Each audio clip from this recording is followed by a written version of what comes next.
So just picking up where we left off last week. So for those that weren't here last week, we're kind of leading up into Columbo number 2, which we'll talk about that in a moment. Who remembers what Columbo number 1 is? I'm trying to think. Who was here last week? Was it only the Kennedys? Were you the only ones here? No, you were here too. Okay. Were you here? Not last week, but we were the first week. And I think we did discuss Columbo number. Evan and I and Josh. Yeah, it was a small class that day. So I think there might have been. So who remembers what Columbo number 1 is? The first question we ask. What do you mean by that? What do you mean by that, right? So when someone makes some claim about Christianity, or they accuse you of something, right? You're just a science denier because you're a Christian. You ask, well, what do you mean by science denier, right? So we want to ask that question. Carolyn, what's the function of that question? What's your goal with it? To find out what they mean by what their statement is, or getting them to expound upon why they think the way they do. So we're going to get to the why today. So it's kind of weird. More like the what. Right, it's the what, right? So, and what you're doing is you're gathering information. So you're just trying to understand their view as best you can. You're trying to absorb as much information as you can, so you don't build up what's called a straw man, right? So we might have assumptions in our head as to what their view is because they're calling us a science denier. Oh, they must be a materialist. They're probably an atheist or whatever. And so then we'll develop all these arguments in our head against atheism, but it turns out they're not an atheist, right? They're a deist, right? They do believe in God, just not, the Christian God, right? So so we want to make sure we fully understand their view before we start to argue against it.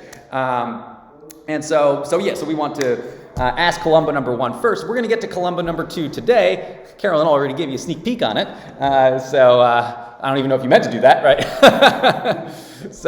And then we left off at this idea that there's some exceptions to the rule, right? So sometimes there are certain assumptions that we don't have to explain, right? I'm not going to get super into it today. We went into super philosophical territory last week about, how we don't have to explain our own existence, right? When I'm talking with Carolyn or Katie or John or Carolyn, I don't have to assert my own existence. I don't have to tell you I exist because of X, Y, and Z.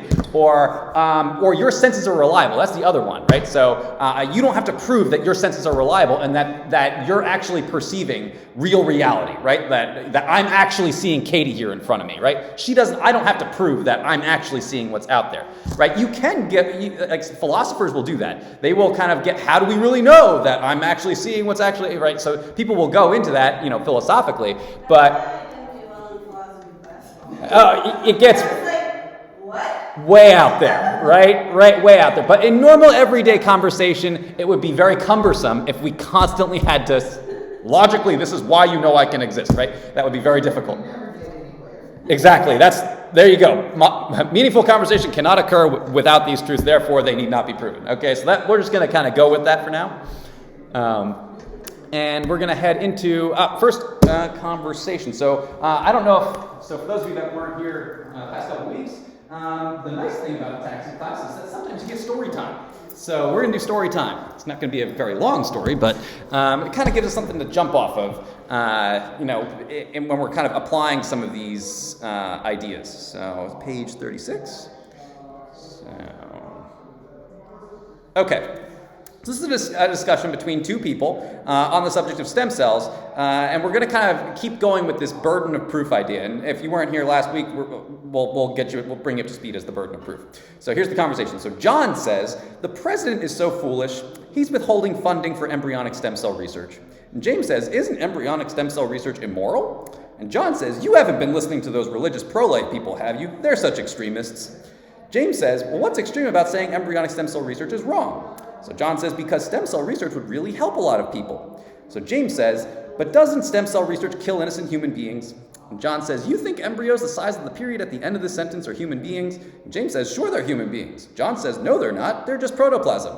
James says, yes, they are. They're every bit as human as you are. John says, no, they're not. They're only potentially human. James says, they're already human. John says, I disagree. You and I are human beings. An embryo is different. So before we actually discuss about how the burden of proof applies to that, let's kind of refresh our memories a little bit. What role does the burden of proof play in conversation? Anyone remember? The person that makes the claim defends the belief. Perfect, right? Yep, we have a responsibility to defend the claims that we make. That's what. So if you're making a statement, you have, like Carolyn said, you have to now defend that. You have to be able to give evidence for it, right? The only exception to that is like things like your own existence and reliability senses. But generally, when we're having conversations, you make a claim, you have to be willing to defend that now. Okay, so what is the tactical importance of the burden of proof? So why is it important to know this when you're having discussions? Any ideas? Understand their point of view. Yes, absolutely, right? So you want to place the burden of proof where it's supposed to be so that they actually can give you evidence, right? Now, what if you didn't make the claim? Why is it tactically important? You don't have to prove your side of the argument. Exactly, right? So, and especially for Christians, we oftentimes, we get assaulted, right? So they're like, you're just a science denier, right? And Christians will get defensive, like, oh no, now I have to show them I'm not a science denier, right? And so, but don't feel like that. They're the one that made the claim. They're the one that said that you're the science denier. You never claimed anything, right? We don't even know if they know you're a Christian, right? So you want to put the burden of proof onto them, right? With a certain question, which we're going to get to in a little bit.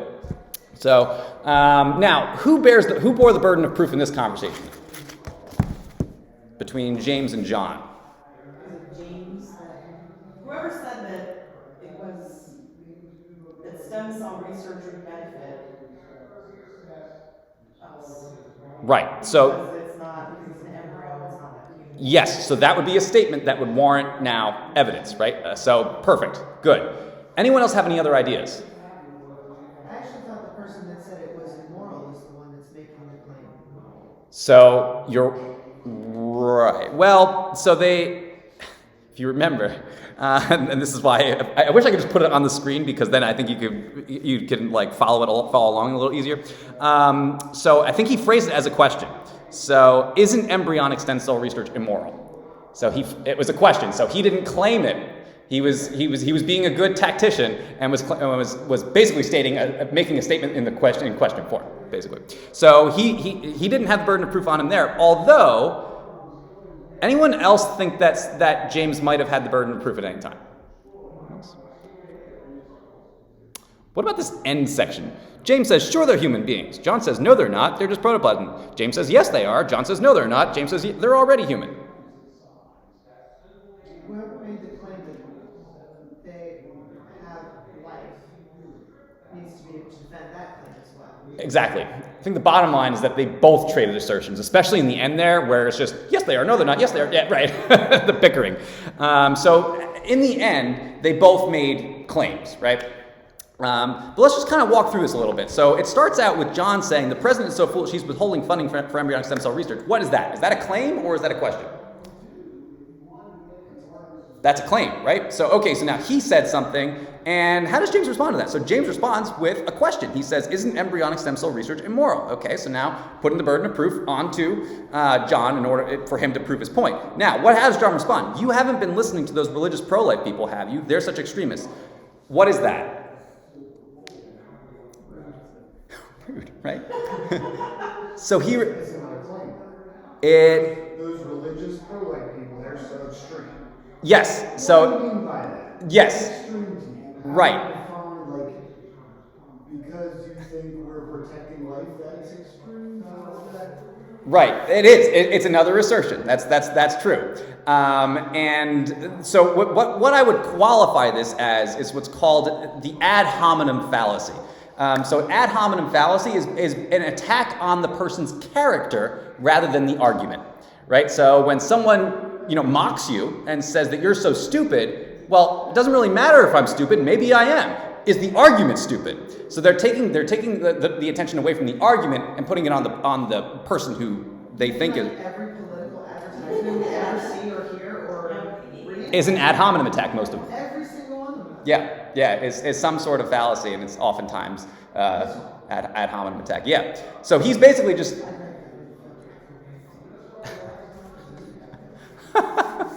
So he just basically uses the ad hominem fallacy, and again makes more of an assertion than an actual defense for his position, right? So no, he did not provide evidence. So then James actually follows up with another question. He says, what's extreme about saying embryonic stem cell research is wrong? Okay, so again, good. He's kind of using that Columbo number 1, right? Trying to gather information as to, why or what he actually believes. And so John says, because stem cell research would really help a lot of people. Okay, he actually provided a somewhat of a rationale there, right? So that because it would help people, okay? So that's good. So right there, both of them are kind of, doing what they're supposed to do. You have the person making the assertion is defending his assertion, and the person that's, asking questions is asking questions. Okay, so then James says this. He follows up with, but doesn't stem cell research kill innocent humans? Oh, so he left out some information with that defense, right? There's another side to that. And so then how does he respond? He says, do you think embryos the size of the period at the end of this sentence are human beings? What's that? Or what would you call that? Like, is that giving evidence? Because he asked the question too. But the evidence is provided in the question. Because it's a statement that phrases the question again. Pretty much. So what I would say he did there, so that last part right there, so why is an alternate explanation not a refutation? I think this falls under that category where he's not really giving an argument based on evidence. He's just he's just basically restating his point of view that, small things are not, worthy of life, basically. He says, if you're really, really small, you're not really a human being. And so he's providing a point of view, but it's not based on evidence, right? So it's just his opinion on something. And then they kind of just go back and forth. Sure, they're human beings. No, they're not. And at that point, it's just a circular discussion. It's not going anywhere. And so we want to actually be able to provide evidence with our statements, right? So that's kind of the bottom line with that. Here we go. So Columbo number 2. So how did you come to that conclusion? And if you weren't in the first couple classes, what's really nice about Columbo number 1 and Columbo number 2, they require no skill at all, right? So if you're in a discussion and someone makes some wild, crazy claim about you being a Christian, you don't have to know anything to do these, right? You can just say, what do you mean by that? What do you mean by crazy science denier?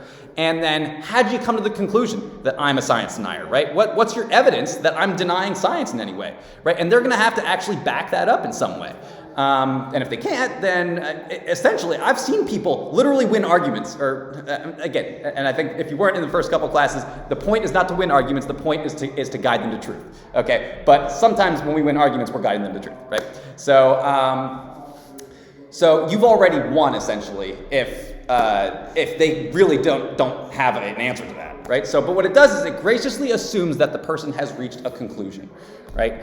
And why it says graciously assumes is because a lot of times people haven't come to that conclusion based on any kind of rationality. A lot of times people just absorb things from their cultural environment without actually thinking through it and coming to the conclusion themselves. Right, so they might say, well, obviously evolution is a fact, right? And that's not something that they've actually looked into as to, well, what's the basis for that, accepting it as scientific fact. So instead of doing that, they just kind of absorb it. And then the second you question it, well, what's your evidence that evolution is so wonderful and that creationism is definitely a falsity?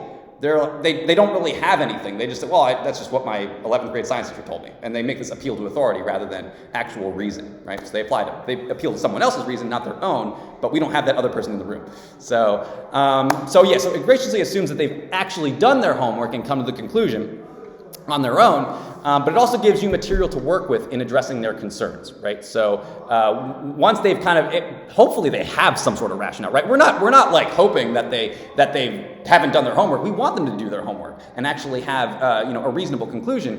What we're going to find though is that even if they've done their homework and they've kind of reasoned it, a lot of times there's a lot of holes in their reasoning, and so we want to be able to kind of realize, okay, well, they have this idea that all truth is relative. How'd they come to that conclusion? Well, I want to love all people. It's better to embrace all these different worldviews than to other myself from them. So there's some reasoning there. Kind of an easy way to put it. You can reason that the Earth is flat. Right, so it seems fairly plain, right? It doesn't look like there's a curvature to the Earth from here, right? Or if you're on like an open field, it looks like it's perfectly flat, right? But we know if you go high enough, you can see the curvature of the Earth. If you go into outer space, it's pretty plain that it's a big round circle, right? That the Earth is. So your reason can show you or give you the idea of one thing when actually the truth is quite different, right? And so, and that I think very much applies to Christianity, where, you know, they think that, well, miracles are just crazy. Obviously, those can't be true. But then when you pan it out and you really, you know, kind of metaphorically, you know, like the spaceship going away from the earth, you can see how it does actually cohesively fit. You can't have morality without God. And if you have God, then you have miracles. There's no reason why you can't have miracles if you have, you know, an omnipotent, omniscient being. Right? So, I like how you said the other week, like, I don't know what week it was or whatever, but like, some of these conversations are scary to have. But one of the things that you said that stuck in my brain was that we always have truth on our side, so like, there's no holes in it then. right. That is our stance, right? We are coming from the perspective of truth. And so we don't have to sweat, right? All we have to do, and this doesn't mean that we're not going to get in difficult conversations where we sometimes feel like we lose, right? Where someone actually outguns us because they know more about something than we do. We just have to know where to look, right? There's 2,000 years worth of people that have thought through this stuff, and I'm telling you, every argument that they bring against us is just either a variation of what's already been said, or it's the same thing all over again, and people have just forgotten that we've already answered this question. So we do have truth on our side, and that's why we can really feel confident about this. We just have to know where to look. Anything else? Really, one of the more tactical reasons why Columbo number 2 is so useful is that it immediately puts the burden of proof on the other person, right? As soon as we ask them, how'd you come to that conclusion? They now have to give you an explanation, right? Doesn't mean that they're going to give you an explanation. You might get that second point right there. You might get a blank stare if the person has not thought through their view, right? And if you weren't in the first couple classes, we don't want to be rude. We don't want to badger them, right? So we don't want to we don't want to do what they did, what they might do to us, and mock them, right? We don't want to, go down that road. We want to be gentle and respectful in our conversation. So if they kind of like, I don't really have an explanation. Oh, it's just like, it's just food for thought, right? Just kind of be, respectful in the way that you respond to their lack of ability to give an explanation. But that's a possibility. More than likely, you're going to get something else, right?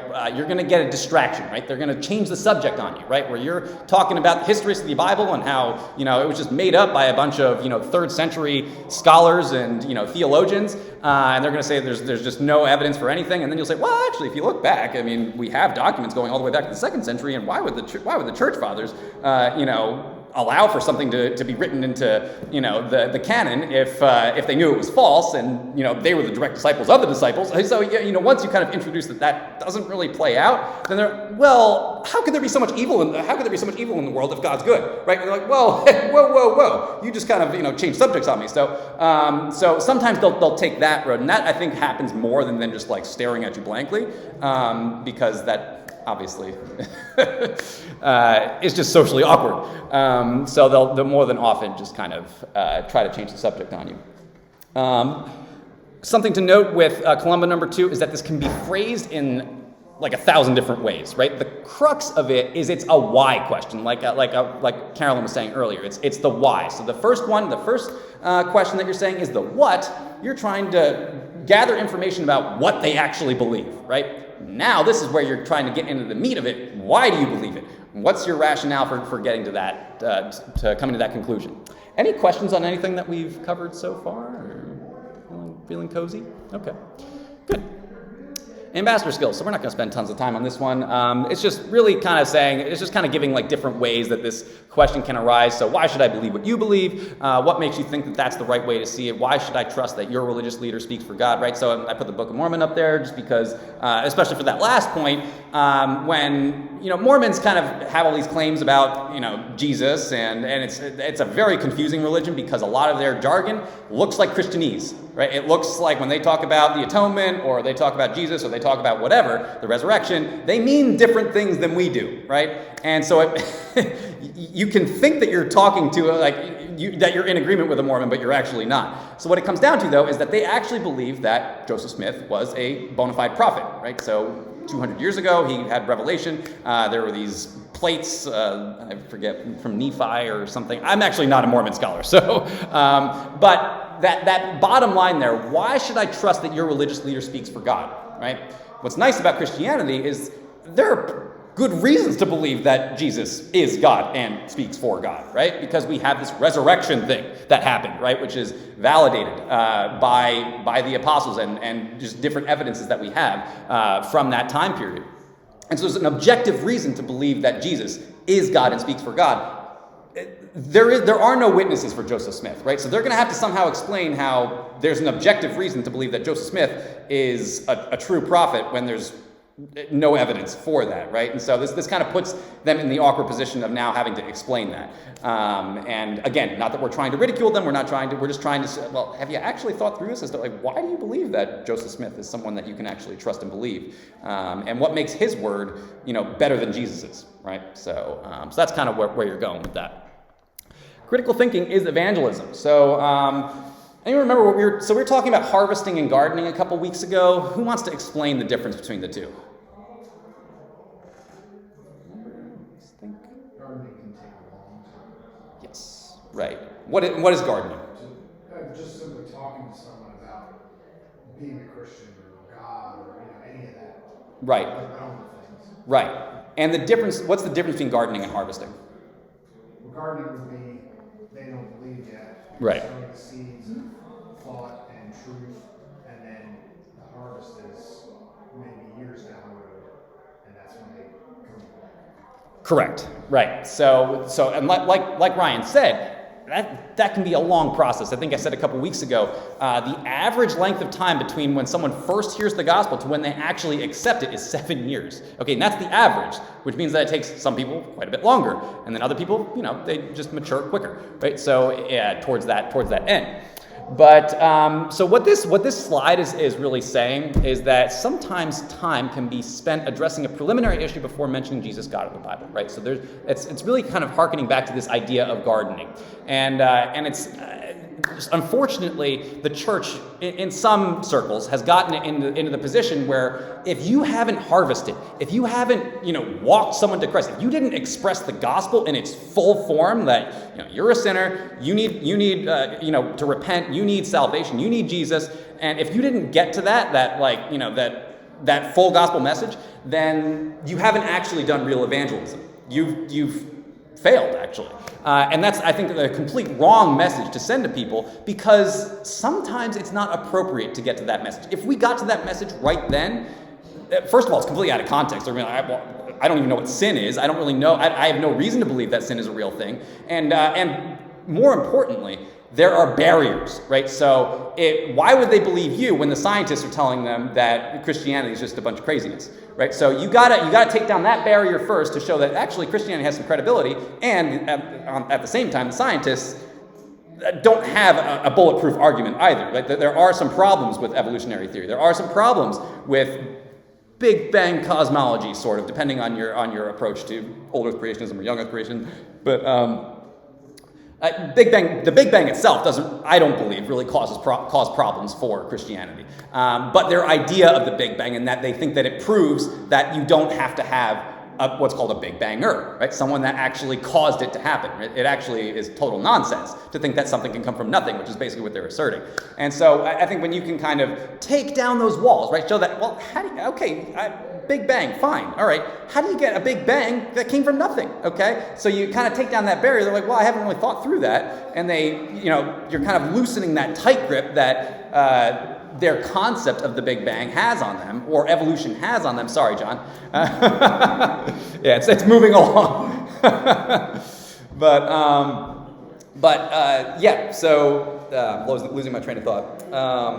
So when you kind of bring up the Cambrian explosion that we discussed in the last class, right? So that there's this extreme explosion of life that takes only, by the scientist calculation, 20 to 40 million years, which would be way too fast to go from an amoeba to a full-fledged, organism with lungs, heart, all of that. It's just way too complex. You can't actually do that according to their own system.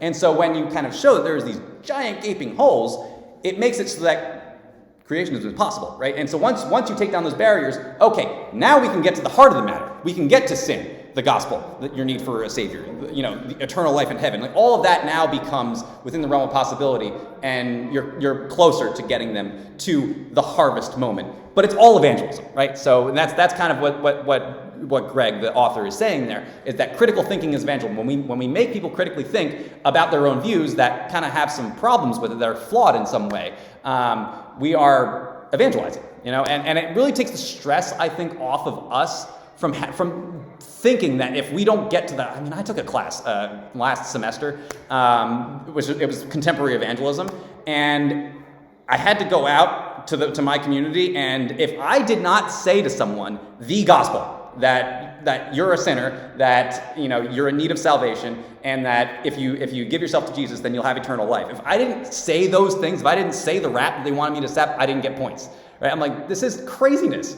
Because, I mean, maybe I'll have someone that has been thinking about this and they understand these concepts. But if I'm going up to someone who's just a committed atheist, they're just going to shut the door in my face. They're not going to listen to anything I have to say. And so what I want to correct that with you guys, that's not what you have to do when you're going into the world. Don't feel like you have to get to that gospel message.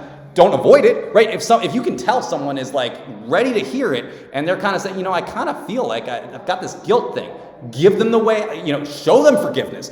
Show them that forgiveness can be found in Jesus. But if they're resisting, just kind of maybe try to take down some of those barriers first, right? And that is evangelism.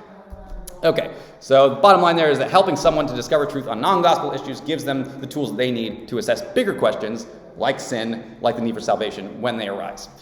Okay, so we're going to discuss some Columbo number 2 examples. So what we're going to do, just because I think it's more fun this way, at first it's pretty obvious, okay, that Columbo number 2 is being used here. It's just, different ways that you can phrase how'd you come to that conclusion. But then we're going to kind of go through each one of these arguments and kind of show how Columbo number 2 really does kind of unearth that argument in a profound way. So the first one is morals are just an invention of culture. Anyone heard that one before?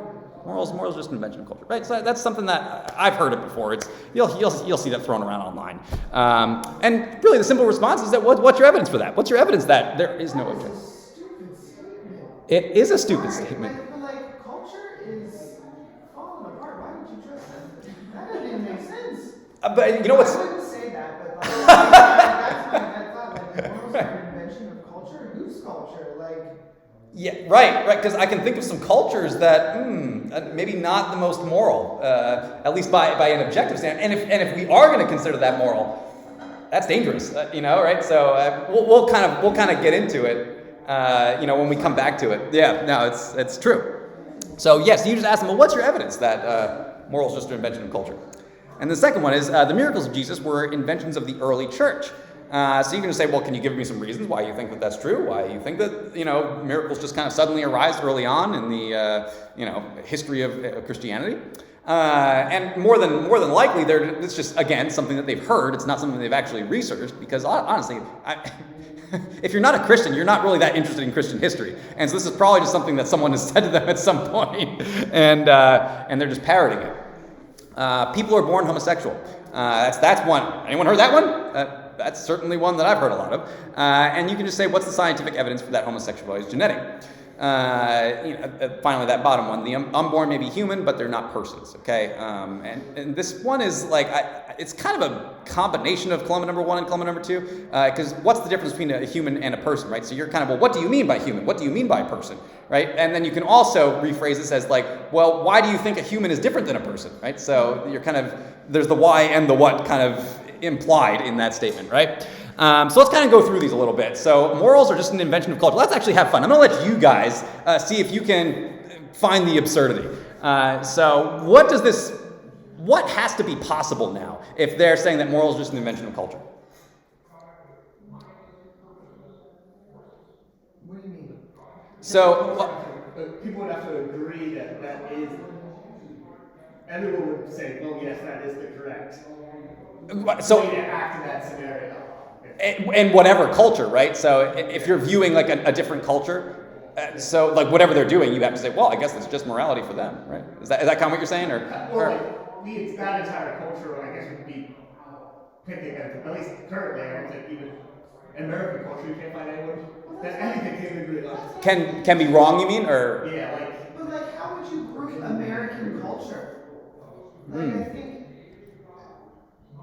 America is so mixed up with so many, not mixed up, it's not the right word, but there's so many different culture groups within the United States. Like, how do you, whose culture? Well, and I think because this is really an expression of relativism, right? So that no culture is wrong, right? So, and I guess what you would have in America is a bunch of different cultures, right? And all of them have their own moral codes, and none of them are objectively wrong. I think that's what that would. It's sort of like everybody, they say now, oh, this is my truth, but that might be your truth. It's just a variation on Like that. this is my right and wrong, that's yours, and that's okay. And that's- You have whatever right and wrong you want. Right, now let's now this is using a different tactic, but now I guess that would mean that the Nazis were perfectly fine, right? There's nothing wrong with So your Nazism. right and wrong conflicts with my right and wrong, then we may have a problem. Wait, say that again? Until your right and wrong conflicts with my right and wrong, then we might have an issue. Right. The protests at the colleges where that's their truth. Right. But now all of a sudden they want to Right. fight about it and stand up for what they think is right versus They do have an objective right? Otherwise they wouldn't be protesting. Right? Because if there were no really objective right, there would be nothing to protest against. Right? So, but when you disagree with that notion, when you say that, well, actually, no, I think that there actually is an objective right and wrong, well, that really gets them caught in a tizzy because they're like, well, no, you're wrong. So they're claiming their own objective truth, but it's obviously, they're not admitting that basically is what's going on. It's an absurd Just go back to view. like basic theft. Mm-hmm. Like, but I need a car, so I'm going to use yours. Well, but you can't because it's mine. Yeah, but I need it, so that's what My truth. is. Like, Yes. And you're just like, well, you can't do that. Yep, stealing is wrong for you, but it's right for me. Right. You Right? can't function in any kind of gathering with just, well, whatever it is, whatever. Right. Yeah, someone's famous for saying that people might claim that they're a moral relativist, but they can't live it for more than 24 hours. Because at a certain point, they're going to have to admit that they want the things that they have, that they don't want to be murdered. That so it's just so it's an unlivable view. So it's pretty easy to kind of, when you ask what's your evidence for that, eventually you kind of unearth that there isn't any. The miracles of Jesus were inventions of the early church. Anyone have any, for this might require a little bit of background knowledge, but anyone want to take a stab at that? The closest I could think is when didn't the Pharaoh stuff when he had the staff turn to snakes, he had his own magicians that Right. performed similar, and they kept up with it for Oh. eight out of 9. Yeah. Eventually they're there's nothing that we can do to do that. So, what you're talking about, so how does that apply to the miracles? Oh, so you're saying the miracles of Jesus were predate, is that, or what do you mean? Well, I guess that the reason about why someone could claim that they were just inventions is they would have been seeing Pharaoh do these tricks anyway, so then that Jesus, or I guess in those cases plagues and stuff, came about, that those types of miracles they might have thought, now we couldn't figure that one out. Interesting. I'm guessing is where they went off. Like a magic trick. Yeah, it was just I can't figure it out. yeah. Right. But I think that's where that thought would come from. So that Jesus' magic tricks that they were magic tricks. Is that what you? Is I think What they're going for with that? A trick of some kind rather than an actual mark. That's interesting. I haven't heard that one. The way that I've always kind of understood this is that they want to make Jesus more than he actually was, so they deify him by giving him the ability to do miracles. But this would have happened years after the apostles were dead, because obviously if they were alive and he didn't perform the miracles, they could say, well, they didn't actually happen. But that's an interesting perspective that they're trying to claim that he might have done some sort of trick, but it was more of a sleight of hand type of thing. Interesting. I haven't thought of that. I think about with this one too, it comes back to me of the apostles wouldn't have died if they were magic tricks. Yes. The apostles people would not have given up their lives over and over and over again for magic tricks. Right. Right, and I think that, so what you're doing here is you're providing evidence now for the other side of that. Well, why would the apostles have died, been willing to go to these horrific deaths if he was just a fraud? Like, they would have known if he wasn't true. And so why would they go to such extreme measures to get his gospel out there if in fact they knew that it was false, right? And so you're kind of providing evidence against that, and that's what's good. So you want to have your own defense in the back of your mind when you're asking them for evidence, because more than likely they can't. Sorry, this pesky son. It's just Jesus coming in. That's right. That's That's the symbolism. We're all sinners. That's right. I think that one too, though, sometimes when people say that they were just mentioned, some of their, I guess, underlying reason for that is they say, well, the Bible wasn't true. It was just a bunch of stories that the church wrote Yes. to get people in their cult.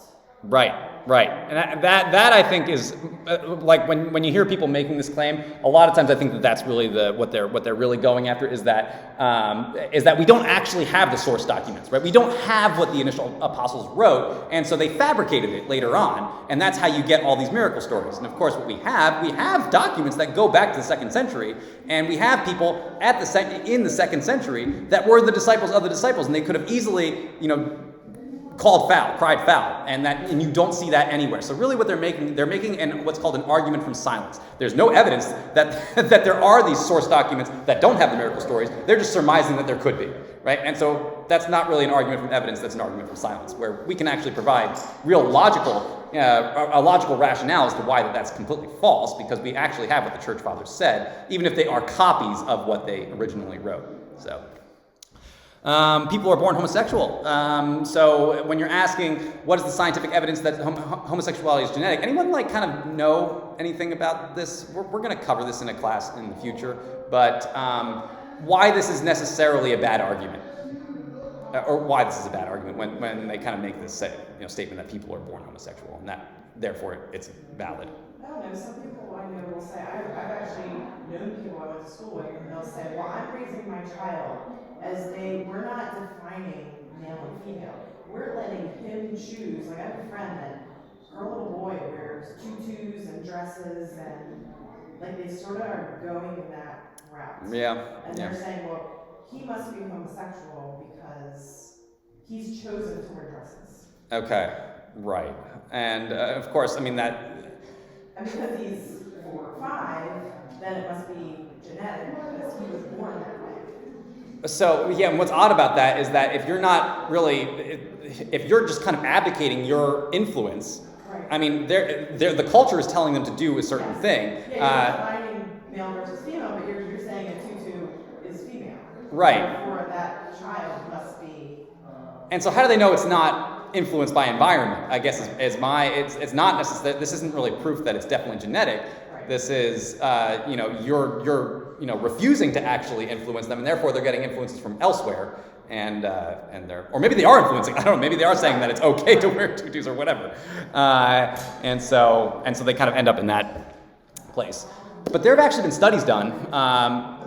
There's nothing in the DNA code that indicates that one way or another. Right, and that I think is the bottom line, and we actually have studies that really do demonstrate that. So they've taken identical twins, which have the exact same DNA. Right, there is no variation. They have the exact same DNA, and they're not. It's not a sure case that every time that you have an identical twin that they both become heterosexual or homosexual, right? They don't go together. Now, just to kind of make sure I'm steelmanning the argument, I think it's 60% of the time they go the same way, that they both become homosexual, they both become heterosexual, but there is that 30%, that diverge, right? And if they have the exact same DNA and it's only genetics that, that dictate whether or not you become heterosexual or homosexual, well, it would be 100% of the time, right? They don't have a choice of whether they have brown hair or white colored skin or whatever. That's so it's really pointing to that there's an external influence that is causing some of them to both become homosexual and some of them not, right? So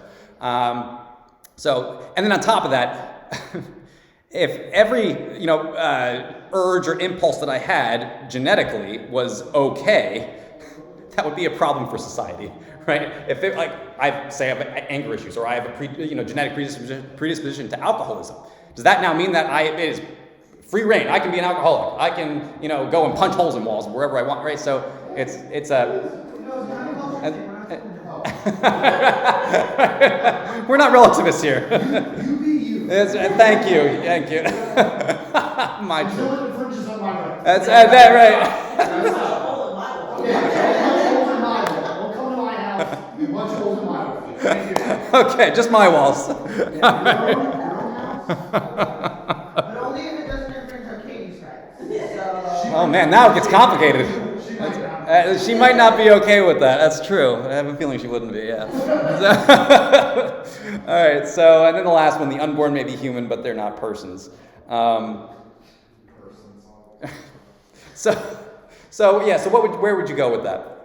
I would like to know at what age you become a person. That's a wonderful When question. you define person.